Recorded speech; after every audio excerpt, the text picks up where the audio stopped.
Welcome, everybody, to the F4 Hunger Awareness Show. It's my goal to feed 1 billion people before I die. We want to bring awareness around the issue of hunger and food insecurity.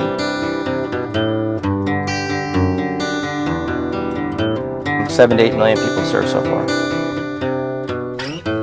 With the sole goal of eradicating world hunger by connecting sources of food to recipients in need.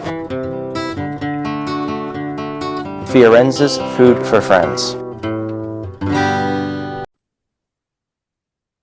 Hello, everybody. I'm Derek Fiorenza with Fiorenza's Food for Friends. Excited to bring you the F4 Hunger Awareness Show. Join with my host. Isabella Ambrosino. And we have two really special guests with us today. They are from the Chartwell Law offices. And the first guest is Michelle Greenberg. She is their general counsel. And then Amanda Bartley. And Amanda is one of the equity partners of Chartwell Law. We have a lot to get to today, but before we jump in, Michelle and Amanda, welcome. Thanks for having us. Thanks for having us. Thanks for being there. It's so great to meet organizations that are so committed to giving back and making this community better that we live in. And what's neat, we'll delve into this shortly, is you have offices throughout the country, so we'll talk a little bit about your footprint. But before we get there, maybe Michelle and Amanda, I know I'd be curious to learn a little bit about your respective journeys. How did you go down the law path? Where did you go to school? Your passions. I'd love to hear a little bit about that. Absolutely. Go ahead, Amanda. My name is Amanda Bartley, and I grew up north in Vermont. I went to the University of Vermont, and then I went to law school at the University of New Hampshire. I had actually interned with Senator Jim Jeffords, and that's how I got interested in law. So I pursued that. Then I went to law school. I was actually in the Miss USA pageant with President Trump years ago for Miss Vermont USA. And through that, I always cared about giving back to others. The organization really encouraged that. And then down the road, I ended up moving to Florida and falling in love with one of my colleagues, Brian Bartley. And we are both partners inside and outside of work.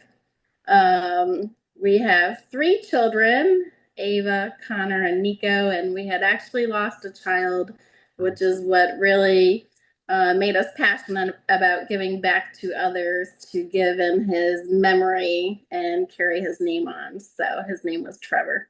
Wow. Well, did not know that. Thank you for sharing that, Amanda. I will keep him in my prayers, Trevor. One thing I wanted to ask you about, I noticed you went to University of New Hampshire. Yes. So they have, I think that I researched this a little bit. They have an online JD program that's accredited, and I think they do intellectual patents. Is that right?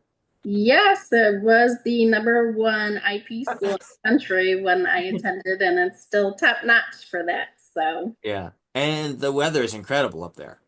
oh yes, that's why I moved to Florida. Yeah. We when my buddy and I went on a trip up there, there was a nice hiking trail called Diana Falls. I don't know if you're familiar too much with the area, but we loved it. We went up in the fall and it was incredible. Yes, it's so beautiful there. Oh, that's so cool. So then you came to Chartwell, it looks like in May. I came here almost 10 years ago on the dot. So Brian and I both joined Chartwell Law together 10 years ago, and we focus on workers' compensation insurance defense. And I also delved into first-party property defense as well. And what drew you to wanting to pursue law? What was the passion or desire to do law? Just generally in high school, I was in a moot court competition, and that started me down the path. And then when I did the internship with Senator Jeffords, that kind of just Put you over the top. solidified my dreams for me. Cool. And then for those that might not know, we'll talk about the firm briefly, but what does that mean that you're doing workers' comp as a defense attorney? That means we represent the employers and the insurance companies for any claims brought by allegedly injured employees. Perfect. Thank you for that, Amanda. Isabella, if you want to introduce Michelle. So, Michelle, you are general counsel for Chartwell, right? Correct. Would you be able to tell us a little bit about yourself and how you got into law? Absolutely. So, I am born and bred in the New York area. I live now in New Jersey. I've been here for several years. I decided to pursue law, I'd say probably around high school. Um, I was one of several people that we were starting college applications and we needed our letters of recommendation from our teachers, and our teachers were on strike. And as part of the strike, they weren't writing those letters. So, well before cell phones and social media, we had the whole, telephone calling people and saying, tomorrow at 8 a.m. or at 8:30 when the bell rings, all the seniors are going to leave and we're going to protest. And it was really exciting. And we did. The bell went off, and I think probably everybody left because why not get up from school if you can? And I just enjoyed that leadership and, fighting for rights type of scenario. And I had some great internships while I was in college and law school. And I really just was passionate about helping others. Um, my journey led me to a clerkship after law school with a judge. And then I started in a small private practice and then went to another practice for about 20 years. And then for the last year and a half, I've been general counsel at Chartwell. And I wasn't a beauty queen like Amanda. But I did have, excitement in my life that wound up with community interest and, the cheerleading squad. We would do benefits and things like that. And fortunately, I was able to enlighten my children especially about the need to give back, and I'm so happy that my youngest son really took it to heart, especially during the COVID, even before COVID. We made it a business to not a business, we made it a deal together that we would work with a local organization, and every Sunday for about 2 years we cooked meals for families in need in our community. And my son continued doing that. We ran food drives and things like that. And my son was lucky to be nominated for and then receive the Presidential Volunteer Award a couple of years back and he got it right when he was graduating high school. So really something that stuck with him and makes me super, super proud. You should be. So he was in high school doing this with you? Yep. It started probably when he was around 12 years old. Wow. We used to do these, turkey bowls, Thanksgiving morning. My husband and the kids and all of their friends would go out and, play flag football. And one year, I'm like, you know what? Everybody that's going to participate, bring a bag of non-perishables because we do have an organization in town. So we started doing that. And then, super fun fact, my son, the same one that volunteers, he was actually on the Food Network's Chopped, the TV show, the competition. And so when we were hosting everybody over to watch it, which nobody knew what the result was, we did the same kind of thing. We had everybody bring non-perishable and stuff like that. And so um, he started around that time, and then, it led into COVID, and that's when we really just started the cooking. And it was just a really fun opportunity for us. Of course, led me to a lot of dishwashing and, Yep. grocery shopping and being the sous chef, but it was really meaningful. What's really neat is you both are so incredibly successful professionally, but within your families, I know you're doing it honoring Trevor, Amanda, and then Michelle, you with your son during COVID and even before, you have your families involved in spending time to give back in some capacity, even though you're so busy. Like people say, I'm so busy, I can't get to that, but you have made it a priority. Yeah, Best friend and I always say, you make time for what's important. You've right. made it a priority in your respective families to help your community. Yeah. Makes I me mean, feel really good to give back to others and for us to see our children seeing the yeah. importance of that so we can make the world a better place. And Michelle's such a beautiful person inside and out, and she's taught that to her children, and it's great to see. Yeah. And I can certainly say the same for Amanda because I see her LinkedIn posts all the time and we talk about it, how she gives a lot back, her and her family. And it really is, like she said, it's just I know you're not supposed to do things to expect to receive things, but it's the feeling that you get and it's the ability to say, I am so busy at work, but this is so important. Mhm. And that's what's so fulfilling about it.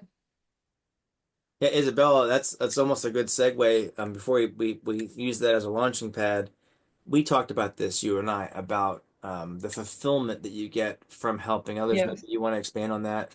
Yeah, it makes you feel so good. Like I've noticed, I started with F4 back in October. And one of my biggest reasons that I wanted to keep doing this was because Derek actually had invited me to come to an event that we were doing at Safe Harbor, which is a shelter in Westchester, PA. And I got to help prepare a meal for the shelter. And it really made me want to continue doing this because you just knowing that you're helping somebody makes you feel so good. Um, and then, learning more about how many people are hungry and are experiencing food insecurity. It just makes you want to do more. Yeah, and it's interesting, Isabella, because I went to a church service, and the priest was talking about one of the masses. He was saying how he was helping out at a homeless shelter, and he was saying how disgusting it was, like the dishes, specifically the dishes. And because you're piling out, and I've done the dishes in the shelters for years, and I've never thought twice about it, but it is kind of disgusting. There's like food particles on all the plates, and you're cleaning it off, and but it really is like gives you like a sense of like humility. So he said at the time he was a kid, and the lady that was overseeing the shelter, I guess the nun said to him like, "Get your hands dirty," and he said it taught him. It wasn't just like washing dishes; it was the idea of like standing in solidarity with others, humbling yourself, and serving. Mhm. And like once you start, you can't unsee what you see. And it's like anybody could be in that position. We're one healthcare issue away, we're one job loss away, we're one mental health breakdown away. Like anybody could be in a position where they need help and support.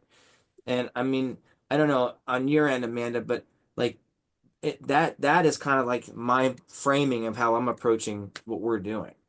Yes. Yeah. So what I'd like to do is I'd like to talk a little bit about your law firm. If you can maybe, I'll share the website here. If you can maybe give us a background, how did Chartwell start, and what you're doing now as a firm, how you're growing, where you're Yep. at. Chartwell's a nationally ranked law firm with more than 250 attorneys and legal professionals. We're in 30 offices now, coast to coast. We have a national presence with a boutique experience. We first launched in 2002 by our founding partners, Chuck Barreras, Tom Strometz, Mike Diamond, and Andrew Greenberg. Our name Chartwell was the name of the home of Winston Churchill. And we really like that he once said, we make a living by what we get, but we make a life by what we give. And Say then that in one more time. general, Say that one more time, Amanda. That's good. Say this a little slower. What was that? he once said, we make a living by what we get, but we make a life by what we give. Oh, I love that. I love that. So that's how our name started. And we handled the following areas of law: appellate work, bankruptcy, commercial litigation, construction, first party property, general liability, hotel industry, insurance coverage, labor and employment, cat losses, maritime, personal injury, product, professional, retail, subrogation, transportation, and workers' comp, as I discussed earlier. And in general, we promote a diverse, equitable, and inclusive workplace that drives innovation, strengthens collaboration, and enhances our ability to serve our clients effectively. So And going then, back, sorry, I was just say going back. So the name came from the home that Winston Churchill lived in. yes, the founding partners wanted a neutral name that wasn't named after anyone's last names that you see elsewhere. They wanted a neutral name where it was the name for all. Got it. And then I pulled up the website for those that are going to be watching on YouTube of the different practice areas that you specialize in. You're specifically in workers' comp. Did the firm have an area of specialization, or has it just morphed into all of these areas over the years? They first focused on workers' comp and then morphed into all of these areas. Got it. Wow. And you said how many offices? Over 30? We have over 30 coast to coast Amazing. And growing. And and growing. growing. So, By the way, my internet went down. oh, yeah, no worries, Michelle. We see you here. So that is really cool. How about some of the values? Maybe we can talk through some of the values that Chartwell has here. Yes. Understanding, So collaboration. Yeah, go ahead. we started a program called Chartwell Law Cares, and we pride ourselves in giving back to others. Our motto is together towards tomorrow. So we all try to instill those characteristics and give back to others. We've given to caring for kids, holiday gift drives. We donate monthly to various charities every single month. We've had shoe drives, helped others affected by hurricanes. We helped out with a building collapse in Surfside, Florida. And then each year we give out the Julie Sowerby Award, which was named after a paralegal in our law firm who just really loves giving back to others and has always been that kind of person. So we named an award after her, and I was the recipient of that award a few years ago. But we give it each year to an employee who abundantly gives back to the community, which is one of the core principles in which Chartwell Law was founded. That's We amazing. also give our employees volunteer time off so they can spend the day giving back to a charity of their choice, and also have matching programs as well, where we match funding to charities that are important to our employees. It's incredible all the stuff that you're doing. So specifically on the values, it looks like you have four listed: understanding, collaboration, communication, commitment, and then diversity, equity, inclusion. So five in total. Why are these specific values highlighted? Why are they important to Chartwell? They're just what the firm was founded on, and our five key most important characteristics of a law firm and workplace that we established. What's interesting is it really crosses over nicely, especially in the philanthropic world, right? Because there's a problem, we have to understand the problem. And like most things in life, it's very nuanced. An issue could be, food insecurity. Well, how do you solve food insecurity? So it's understanding the best ways to approach it. You obviously need to collaborate. You need to work with partners to solve for it. You need to communicate, right? So it's important that we're not doing the same thing. We're not overlapping, but we are complementing. And then commitment is key. The fact of the matter is that we have to be accountable for the activities, what we're responsible for. And then diversity, equity, inclusion. Obviously, that's been the hot button of the past few years. The importance of being inclusive and thoughtful of people's feelings, because at the end of the day, people aren't statistics. They're living, breathing people that have a heart, soul, mind, body, and they deserve respect regardless of someone's background or whatever it might be. So the idea of being inclusive, I think, is great. You're really being thoughtful and caring about people, and including them in that process. I love it. I think they cross over so nicely, and really anything you're doing. So, all right. And then you guys are also on LinkedIn. So people can follow Chartwell to get updates. I think I saw you have a podcast too, if I saw that correctly. Yeah. Yeah. Some of our attorneys will put out podcasts on various topics, just to talk about decisions, like it says, strategies for success, Yep. just key timely issues. AI looks cool. Oh, that's a whole can of worms. I bet. Isabella and I, we were just talking about that, right, Isabella? Yeah, I love AI. It's so useful. Yeah. We did before you guys came on earlier today, we were working on information on the TFAP program, which is the Federal Assistance Food Program. And I just went into AI, to the OpenAI ChatGPT, and I had it do a nice breakdown of kind of like explain what's happening And then we just read through the AI lens. Here's the pros and the cons, and here's how the funding gets used and allocated. And believe it or not, what was interesting, there wasn't a lot of data on it, but there's from what they can see, very little fraud and abuse in that specific government program, which is pretty cool. That's good to know because It it's is good to know. important. Yes, it is. Yeah. It's a And then, very helpful tool, but you have to make sure it's accurate. And Michelle just wrote a very lovely article about making sure your citations are accurate for legal briefs and pleadings before the judge. So, Yeah. Because I've heard a lot of lawyers are even using it now. Yeah, so we actually just rolled out our initial AI policy because, as you can imagine, it's a work in progress and very fluid. And we did our training a couple of weeks back, and it was certainly interesting to see. We put a little poll up during the online training, and the question was, have you used generative AI? Have you ever heard of Copilot, which is the yes. platform that we use? And a lot of people said never use Gen AI. And I said, when you start typing a text or you start typing an Yeah. email, when you start seeing the words popping up, you're using Gen AI. When you are on that, and our IT representative also said when you go on Netflix and it says you might like to watch such and such, like it's all part of this.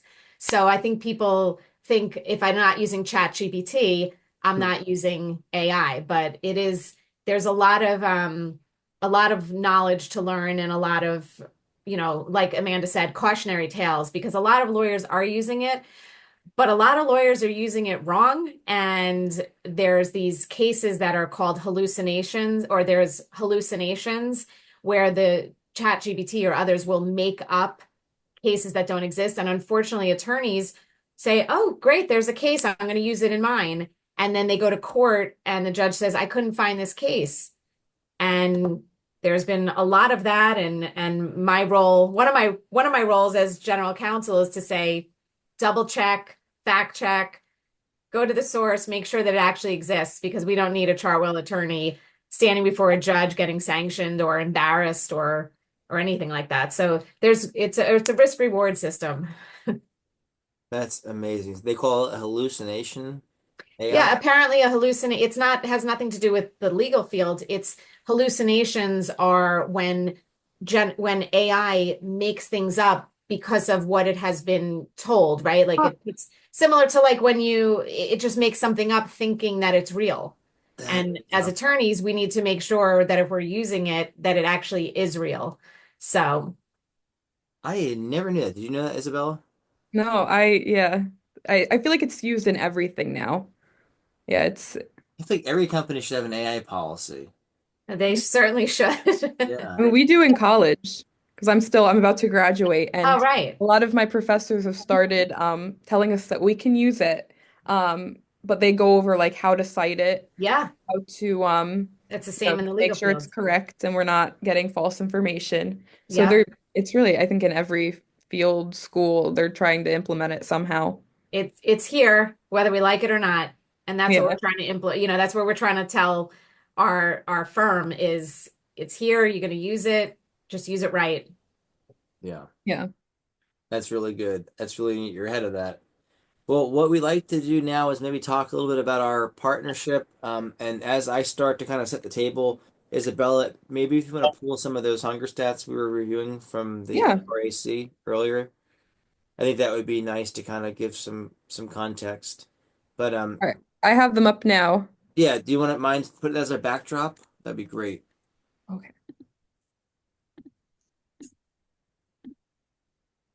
So I have them written. I don't have the website pulled up Yeah, though. no, that's perfect. Just if you want to kind of at a high level share them, and then we can talk through them a little bit. Like All right, just I'll read them though, just because yeah, it's perfect. okay. Yep. So we have about 1 in 7 households, which is 13.5%, experienced food insecurity or lack of access to an affordable, nutritious diet. This is an estimated 47.4 million Americans. Um, and then 13.8 million children lived in households that experienced food insecurity, which has gone up by 3.2% from 2022. They also, in the statistics, they also found that rural areas had a higher number of households than urban and suburban areas that were experiencing hunger, which is odd because the rural areas are mainly the ones who are producing the food. Um, and then I also found that hunger and poverty are driven by economic and social hardships, so including insufficient wages, lack of affordable housing, inadequate health care, and more, and by systemic discrimination. Yeah. So that number was 47, it said 47.4 million. 47.4 million Wow. Americans. So roughly like 13 to 15% of our population. That's unbelievable. Did it have anything on the children? Did it say anything on the kids and what you had read? It said that they were 13.8 million children lived in households that experienced food insecurity, but it went up by 3.2% from 2022. Yeah. So Those- sad. Brian and I we were foster parents, and we've taken in some children and they would hide food at night and stuff snacks No. into their pockets and take it to their rooms because they came from homes with not enough money to properly feed them. And it Oh, was shocking how many had never had fruit before really? because the fruit's more expensive. That's so sad. That is really, really, really sad.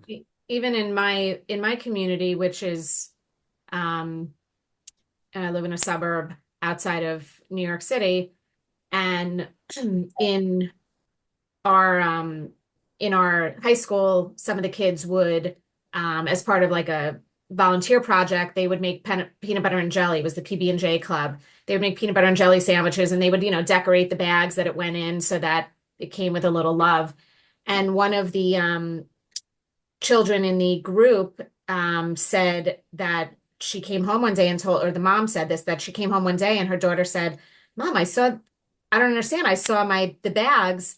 Somebody in my cafeteria was, eating the peanut butter and jelly sandwich. Like, why would they have it? Hmm. And it was such an eye opener that there are, and similar to the families that my son and I cooked for, they live in our community. Yeah. And a lot of people in our community would not expect that someone who's food insecure lives in the area that we do. And it just goes to show that it's everywhere. It's not just in, lower income or, racially diverse, neighborhoods. It's just everywhere. So it's certainly eye-opening. And I think that our firm also, when you guys presented, really was very eye-opening, and the information, the stats that you provided. I think people don't expect to hear it in their own neighborhoods. Yes.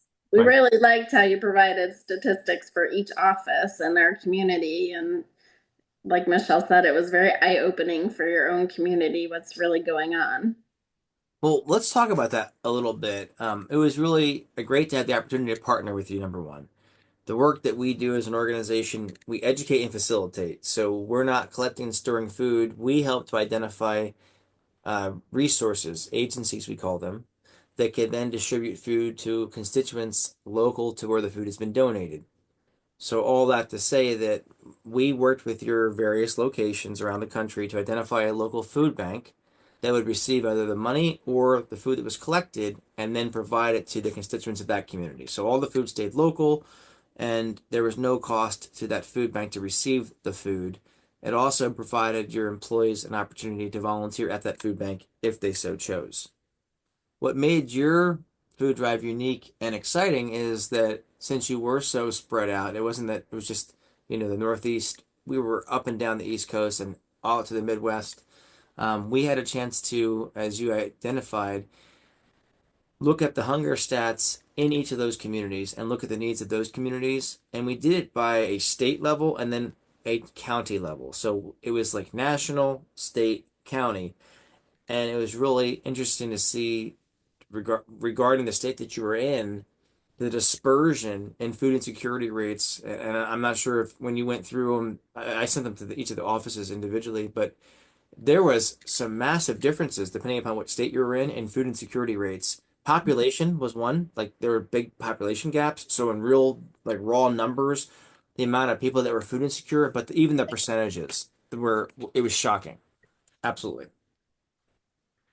We Yeah. also, yeah, go ahead. Oh no, I was just gonna, no, please go ahead. I'll save my Yeah. comment.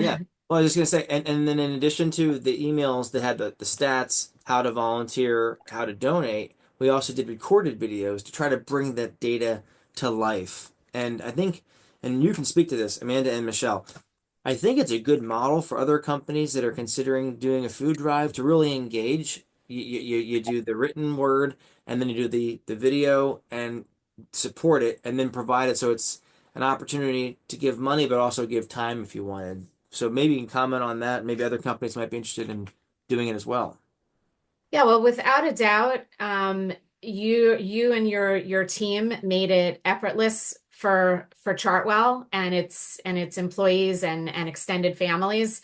And sometimes that's the push we need to have something presented to us as an opportunity. And I know that yeah, there's the bragging rights right there. Yeah. Yep. It really, I think overall, it was eye-opening for all of us. I think it gave us an opportunity, like we talked about a few minutes ago, to take a pause from our work and our work life and really see what is going on in the world and in our communities. And your ability to bring it to even the local level. I know that we had a good amount of people who already don't were already volunteering or had interests in local organizations, and fortunately you made it easy for them to keep to support those local entities as well as just open their eyes to what exists in their community so that they can continue to do so. And I know this became something that was both, heartfelt as well as bragging rights and a little bit of competition, which is all works for the benefit of those who are in need. And certainly, Amanda and I and the rest of the Chartwell Cares Committee, we were receiving emails internally, and I know you and your team were as well. What else can I do? Is this something where I can go and volunteer my time? Is this only limited to, this food drive? And it really, I think, allowed people to have those opportunities that wanted to. And for those who've never um, thought about it, now their eyes are open and it becomes, again, it becomes something that can be so easy, whether it's financially or just going one day or gathering a collection and dropping it off. It was very easy and meaningful. And I think, we look forward to the next one where we could be probably more engaged. Because I think, the first time is always the hardest. And a lot of people were really touched by this opportunity. And working with F4 was just effortless, as I said, and really enabled us to find something that we could all contribute to. Thanks, Michelle. It Yeah. was all positive feedback, and everyone asked, can we do this again next year and make it an annual thing? So, Well, I will say that you, and this is some good pictures of some of the teams. Your teams are all very generous and they really care. I mean, you could definitely tell they were invested, they were engaged, it mattered. I mean, look, like they put a lot of effort into this food drive. Yeah, and that's just one office right there. Yeah, That's just one office. that's just one of the offices.